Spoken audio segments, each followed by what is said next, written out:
എന്തായി എല്ലാവരുടെയും ഓണക്കോടി പർച്ചേസൊക്കെ തീർന്നോ? എന്തായാലും എൻ്റെ ആ പരിപാടി അങ്ങോട്ട് തീർന്നിട്ടുണ്ട് കേട്ടോ. സജിത്തേട്ടൻ വന്നത് ഓണത്തിൻ്റെ വെക്കേഷൻ ടൈമിൽ അല്ലാത്തതുകൊണ്ട് തന്നെ ഏറ്റവും ബുദ്ധിമുട്ടുള്ള കാര്യം എന്താണെന്ന് വെച്ചാൽ കുട്ടികളെ ഒന്ന് ഫ്രീ ആയിട്ട് കയ്യിൽ കിട്ടണില്ല എന്നുള്ളത് തന്നെയാണ്. ഇപ്പോഴാണെങ്കിൽ സഹോദയുടെ പ്രാക്ടീസ് ഒക്കെ നടക്കുന്ന കാരണം കൊണ്ട് തന്നെ സൺഡേ പോലും ഫ്രീ ആയിട്ടില്ല കേട്ടോ. അതുകൊണ്ട് തന്നെ പ്രതുവിൻ്റെ പ്രാക്ടീസ് ഒക്കെ കഴിഞ്ഞതിന് ശേഷം സ്കൂളിൽ പോയി പിക്ക് ചെയ്തിട്ടാണ് നമ്മൾ ഷോപ്പിങ്ങിന് ഇറങ്ങുന്നത് കേട്ടോ.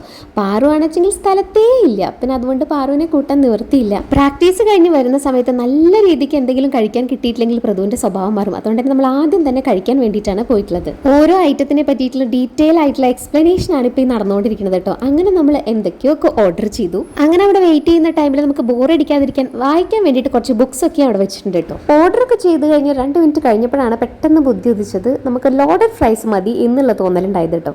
അപ്പോൾ എന്തായാലും ഓർഡർ ചെയ്തൊക്കെ ചെറുതായിട്ടൊന്ന് മാറ്റി ഇനി ലോഡഡ് ഫ്രൈസ് ആണ് വരാൻ പോകുന്നത്. ലോഡഡ് ഫ്രൈസ് പിന്നാലെ വരും. ഷവർമ സ്ട്രീറ്റിൽ പോയിട്ട് ഷവർമ കഴിക്കാതിരിക്കുന്നത് ശരിയല്ലല്ലോ എന്നാണ് പ്രതുവിൻ്റെ ഒരു വാദം. അപ്പോൾ എന്തായാലും ആദ്യം ഷവർമ, പിന്നീട് ലോഡഡ് ഫ്രൈസ്. ഈ ഒരു ഐറ്റം കഴിച്ചിട്ടുള്ളവർക്ക് എല്ലാവർക്കും അറിയുന്നുണ്ടാവും, ഇതൊരു കിടിലൻ സാധനമാണ്. ഞാൻ വന്ന് ഇപ്പോൾ ഇതിൻ്റെ ഫാനായി മാറിയിട്ടുണ്ട്. മുന്നേ ഞാൻ നമ്മളുടെ ഒരു വീഡിയോയിൽ കാണിച്ചിട്ടുണ്ടായിരുന്നു. അത് പാറു കൂടെ ഇല്ലാത്തതിൻ്റെ നല്ല വിഷമം കേട്ടോ. കാരണം നമ്മളിങ്ങനെ 3 പേരെ മാത്രമായിട്ട് പോയിട്ട് ഒരിക്കലും ഒന്നും കഴിക്കാറും അങ്ങനെ ഒന്നും ഇല്ലല്ലോ. അപ്പോൾ ഇതിങ്ങനെ പോകുമ്പോൾ വലിയൊരു വിഷമമായിരുന്നു. അവളെ വല്ലാണ്ട് മിസ് ചെയ്യുന്നുണ്ടായിരുന്നു. കാരണം പാറുവിന് നല്ല ഇഷ്ടമാണ് ലോഡഡ് ഫ്രൈസ്. അങ്ങനെ ഒരുവിധം വിശപ്പൊക്കെ തീർന്നു കഴിഞ്ഞപ്പോൾ നമ്മൾ ഇതേ ഷോപ്പിങ്ങിന് ഇറങ്ങിയിട്ടുണ്ട് കേട്ടോ. ആദ്യം കുറച്ച് വെജിറ്റബിൾസ്, ഗ്രോസറി ഐറ്റംസ് ഒക്കെ എടുത്തു കഴിഞ്ഞതിന് ശേഷം പിന്നെ നമ്മൾ ടെക്സ്റ്റൈൽസിലേക്ക് പോകാൻ വെച്ചിട്ടാണ്. അപ്പം നിങ്ങളൊക്കെ വിചാരിക്കും ഞാൻ ഷോപ്പിൽ പോയിട്ടാണോ ഓണക്കോടിയൊക്കെ എടുത്തതെന്ന്. പക്ഷെ അങ്ങനെയല്ല കേട്ടോ.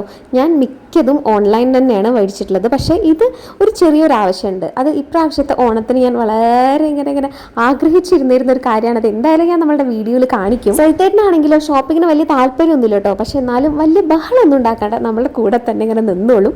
നമുക്ക് പോവാ എന്ന് പറഞ്ഞ് അങ്ങനെ ബഹളം വയ്ക്കൊന്നുമില്ല. സെറ്റുമുണ്ടൊക്കെ ഞാൻ അവിടുന്ന് ജസ്റ്റ് നോക്കിയെന്നുള്ളൂ കേട്ടോ. നോക്കണിട്ട് ഞാൻ അവിടുന്ന് വാങ്ങിച്ചെന്ന് വിചാരിക്കേണ്ട. ഞാൻ ഇവിടെ നിന്നല്ല ഞാൻ ഒന്നും വാങ്ങിച്ചിട്ടുണ്ടായിരുന്നത്. സെറ്റുമുണ്ടൊക്കെ ഞാൻ ഓൺലൈനാണ് വാങ്ങിച്ചത്. കുത്താമ്പുള്ളിയിൽ നിന്നാണ് വാങ്ങിച്ചത്. ഇപ്രാവശ്യം നമുക്ക് അവിടെ പോകാനുള്ളൊരു സമയം കിട്ടിയിട്ടുണ്ടായിരുന്നില്ലല്ലോ. അപ്പോൾ അത് കാരണം കൊണ്ട് തന്നെ എല്ലാം ഓൺലൈനിലാണ് ഞാൻ ഇപ്രാവശ്യം വാങ്ങിച്ചത്. എല്ലാ വർഷവും നമ്മൾ കുത്താമ്പുള്ളിക്ക് പോകുന്ന കാരണം കൊണ്ടായിരിക്കും എൻ്റെ അടുത്ത് കുറേ പേര് ഈ ഓണത്തിൻ്റെ ടൈം ആകുമ്പോൾ തന്നെ ചോദിച്ചിട്ടുണ്ടായിരുന്നു, ചേച്ചി കുത്താമ്പുള്ളി പോകുന്നില്ല ഇപ്രാവശ്യം എന്നുള്ളത്. ഇപ്രാവശ്യം എന്തായാലും നമുക്ക് പോകാൻ സാധിച്ചില്ല. അതാണ് ഉണ്ടായത്.